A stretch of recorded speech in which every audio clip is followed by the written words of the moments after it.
plantear una nutrición más adecuada. Todo este conjunto de circunstancias que tenemos aquí en este esquema forman parte de la información. Y terminaré refiriéndome a esos aspectos relacionados con la patología a los que me refería hace un momento. Por ejemplo, se ha hecho estudios de microbioma de personas obesas y de personas que no lo son, de personas delgadas. Ya sabéis que en todo esto hay toda una gradación de índices de masa corporal y demás, pero ¿arroja algún dato la comparación?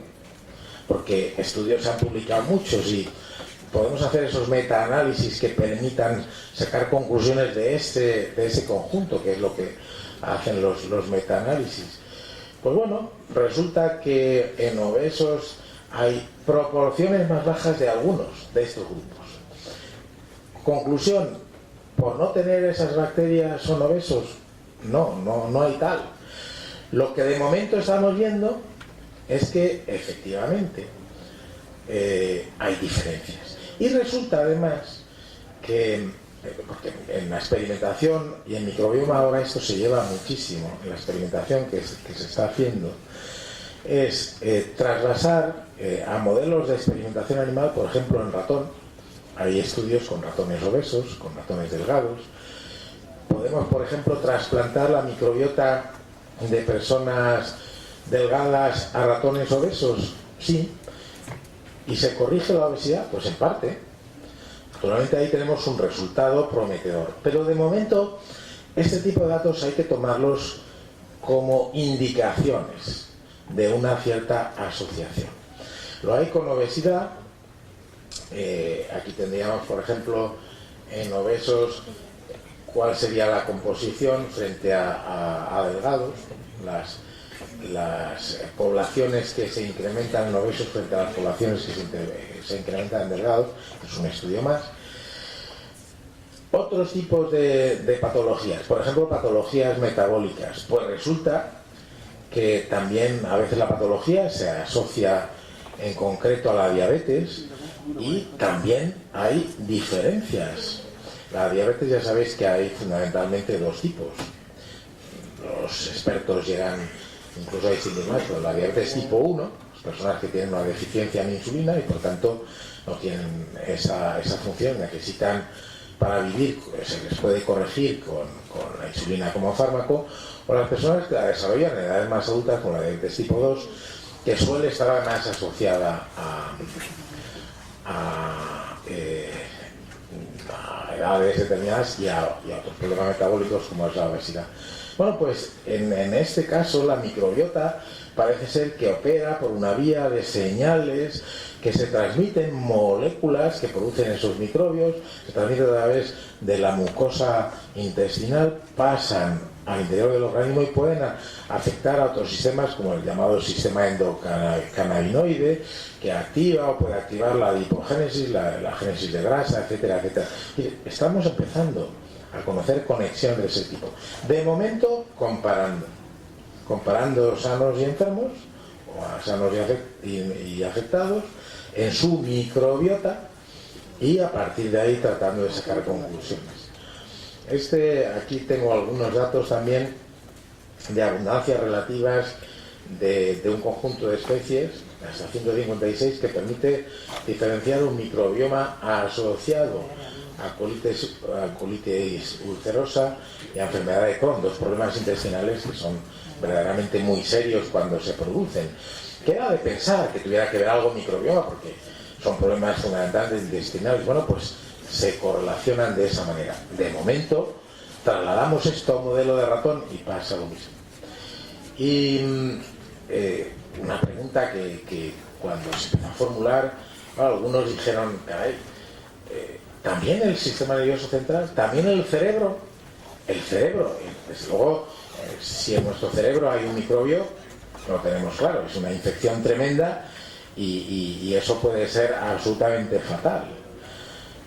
Pero los microbios de nuestro cuerpo, y en especial los del intestino, pueden tener que ver con el sistema nervioso central, pueden tener que ver con el cerebro, pueden tener que ver incluso con su propio desarrollo. Pues de nuevo un camino para profundizar nada más. Resumo aquí algunos datos que igual dentro de unos años contamos conclusiones más claras. Pero relacionado, por ejemplo, con problemas como el famoso síndrome de espectro autista que sucede en X niños, que realmente es un problema enorme para las familias que tienen hijos, que es un conjunto de síndromes y demás. Defectos en la barrera gastrointestinal, alteraciones de la microbiota en este contexto, en un modelo experimental de ratón.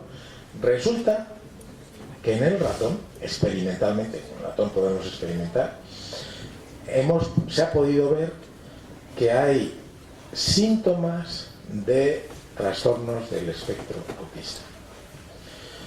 Estos son palabras mayores, porque cuando comentas con la gente que está implicada, dicen, hombre, si por esta vía, porque también en estudios del genoma humano y la patología escriben genes humanos en donde ciertos cambios podrían influir, pero realmente aquí la cuestión está en que incluso en estos ratones, en este experimento, en este modelo experimental, se puede apreciar que con uno de las bacterias de las especies integrantes del microbioma, llamado Bacteroides fragilis, modifica el microbioma y en algunos casos, en estos ratones, sirve para paliar el trastorno, para al menos aliviar un poco estos síntomas que en el ratón pues son conductas que muestran ansiedad o que muestran alteraciones sensomotoras. La pregunta es, entonces, ¿a qué se puede deber esto? ¿Microbios del intestino que tienen que ver con el cerebro, con su desarrollo, con su propia funcionalidad? ¿Cuál puede ser la vía? Lógicamente, a través de la circulación. Microbios que influyen, produciendo metabolitos de los que realmente pueden influir en ese tipo de trastorno.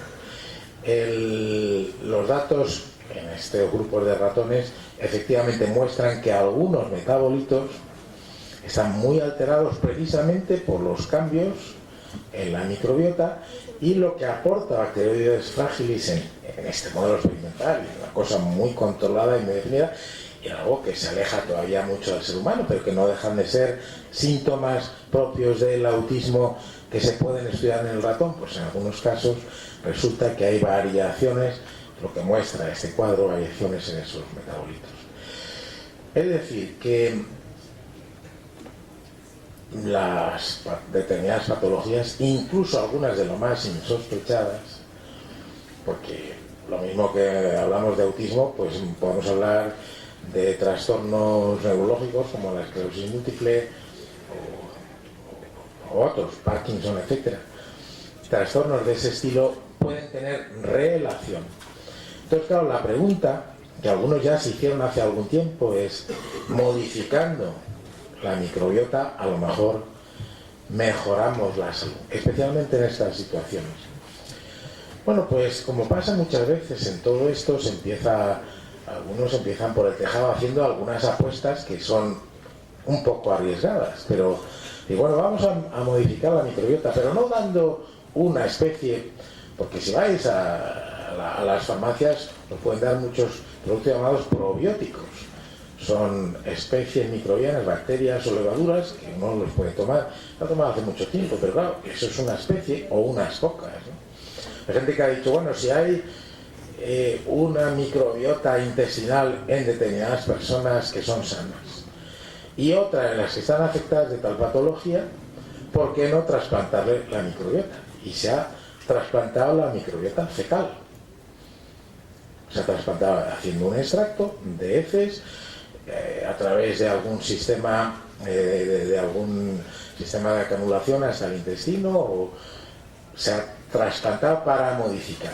En este tipo de apuestas son realmente como muy arriesgadas, pero no deja de haber quien dice que pudo haber una modificación de personas afectadas por trastornos neurológicos modificando su microbiota con trasplante de una microbiota sana.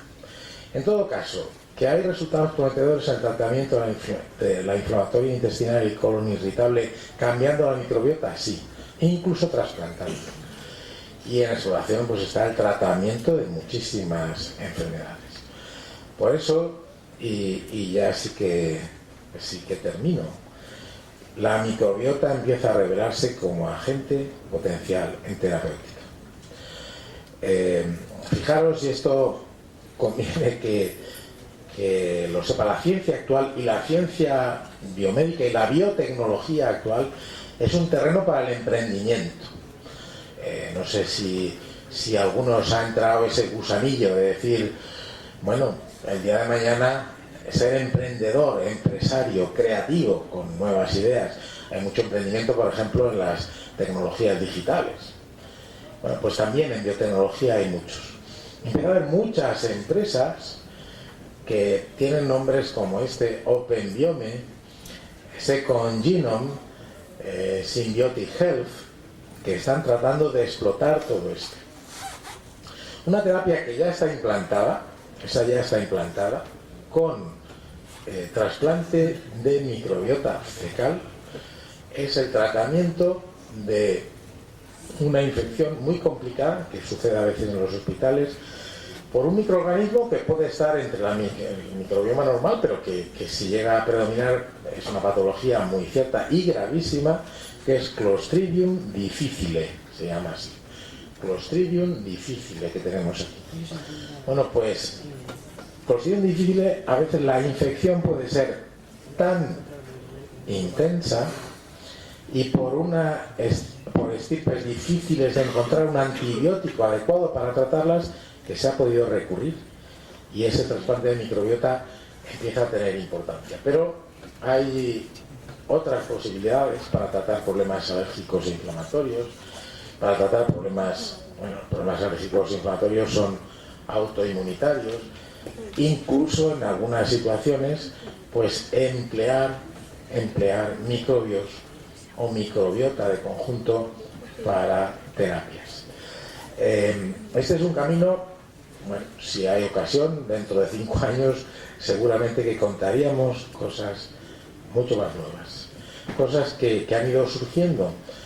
Al fin y al cabo, la microbiota, como su alteración conduce a patologías, o hay patologías asociadas a su alteración, puede ser un factor para corregir esos desequilibrios, para corregir esas alteraciones que acaban produciendo trastornos.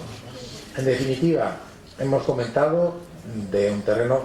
Yo llevo muchos años dando clases de microbiología y la palabra microbioma pues apenas la hemos empezado a manejar hace relativamente poco, pero nos va a acompañar porque culmina lo que es el conocimiento de la relación de los microbios con el hombre, que no es ni de infección necesariamente y enfermedad, que no es tampoco necesariamente de coexistencia pacífica, que es de equilibrio, y ese equilibrio resulta fundamental. La genómica y la metagenómica nos permite establecer ese rastro común